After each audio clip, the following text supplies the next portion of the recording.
Exhibit 2. This will be 2 parts. First part is 2 cities that I present to you. And the second part is explaining why the whole concept of mudflood is important to me. And some important distinctions we have to make. So part 1, 2 ancient cities, Pompeii, built at least 2,000 years ago in the time of the Romans, or maybe even prior to the Romans, hard to say. The other city is, I believe it's called Ostia Antica.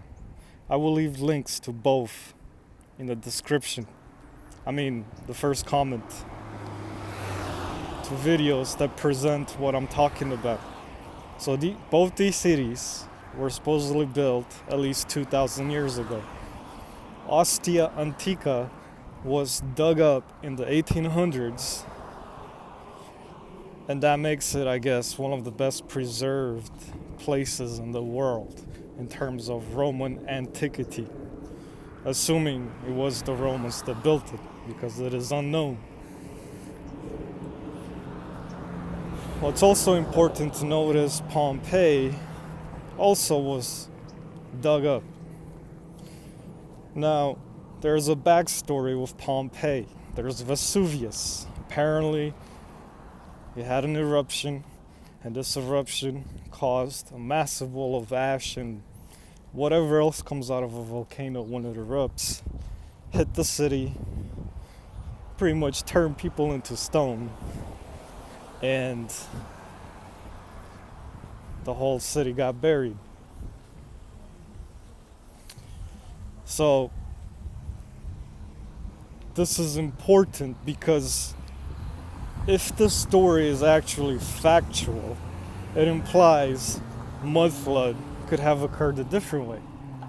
Not mud coming in through a flood, but more of simultaneous eruptions all over the world from supposed volcanoes, assuming volcanoes are what we are told they are.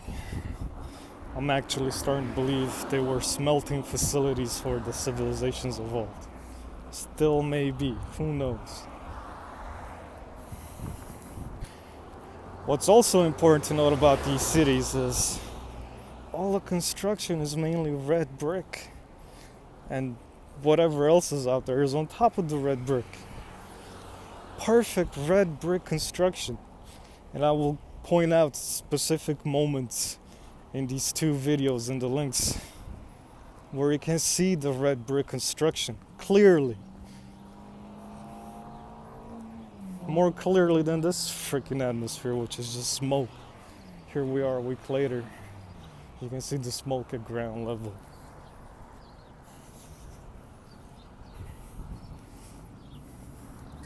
So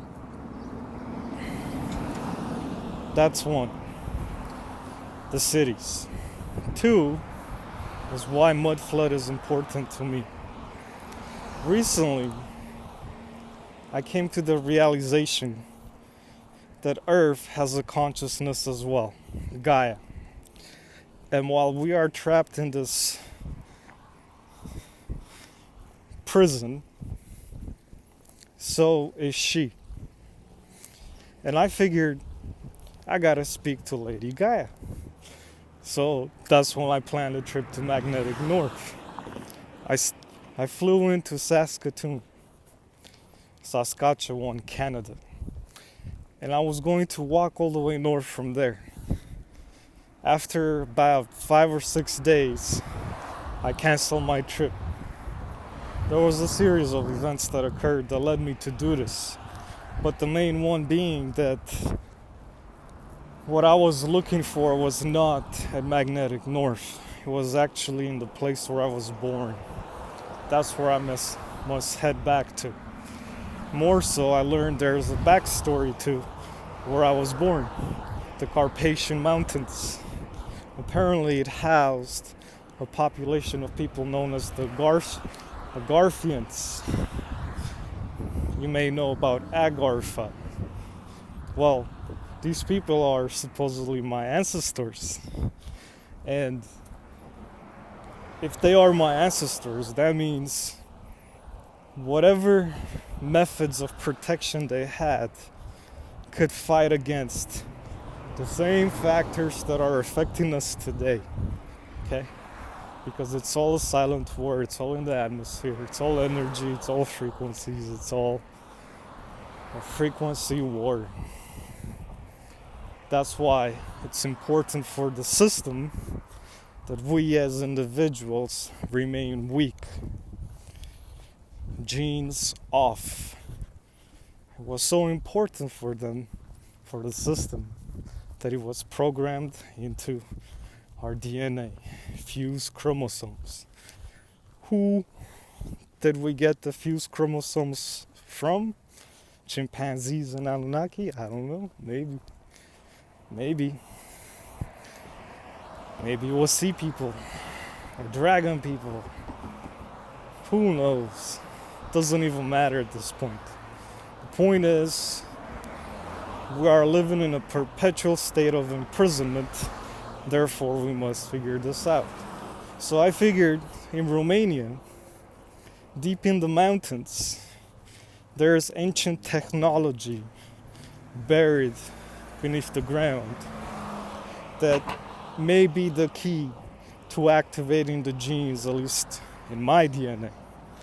I guess you could say it's a specific resonance frequency that just works like magic, turning me superhuman in a sense.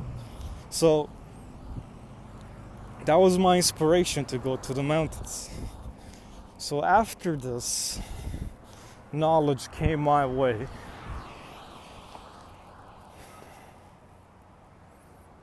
I decided that's where I must go. However, I invested heavily in the Saskatoon trip, which means I have the tools necessary to travel in the mountains. Heck, I've been training. Heck, I sleep 5 days in a tent just to train.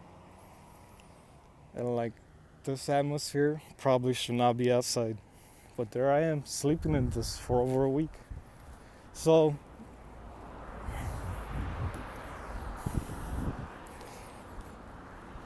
in a sense, you could say I've been put on pause in terms of my plans, which is why I returned to YouTube.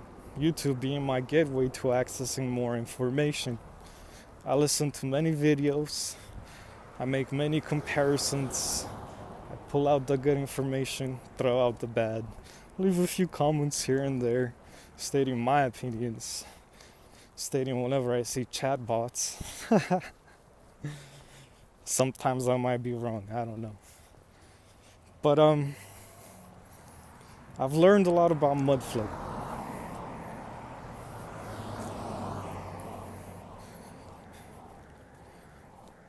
I've learned so much. I'm in the city of San Jose, California, and I see the foundation of many buildings as red brick constructions from a identical style to that of the Roman buildings at places like Pompeii and Ostia Antica. So the question became, how is it that the same method of construction can be found all the way around the world where I'm at now, but apparently the original similar construction was built more than 2,000 years ago by the Romans or whomever was before them? And how did that transfer of knowledge happen? Because in this area, in the early 1900s, there was an earthquake in the San Francisco Greater Bay Area. It was so bad, red brick construction was pretty much halted ever since, or rather banished, because we don't know if it was actually occurring. So, California itself is a relatively young state. people came here in the late 1800s to mine gold. That's the official story. Well, if they're here to mine gold, who's building all these brick constructions? It just doesn't make sense. And I really don't believe these red brick buildings were built from the late 1800s to the early 1900s, right when the earthquake occurred. It just doesn't make sense. Why? Because 150 years ago, science will demonstrate, this whole valley was underwater. So the waters recede and you automatically build red brick buildings and start living in them? No. The red brick buildings were here even before the waters inundated the area. So again, we don't know what exactly mud flood is. We just know it's a concept of stuff, cities, buildings, structures, whatever, are buried underground on a global scale, on a worldwide scale. And the question is, what happened? It appears it's also been done more than once, which suggests that the farther back you go in time, the more likely you are to find technology that tried to fight against us. Heck, he may have even created this. So, mud flood is important to me because it pretty much confirms to me underneath the ground there may be the keys to awakening my DNA and anyone else who wishes.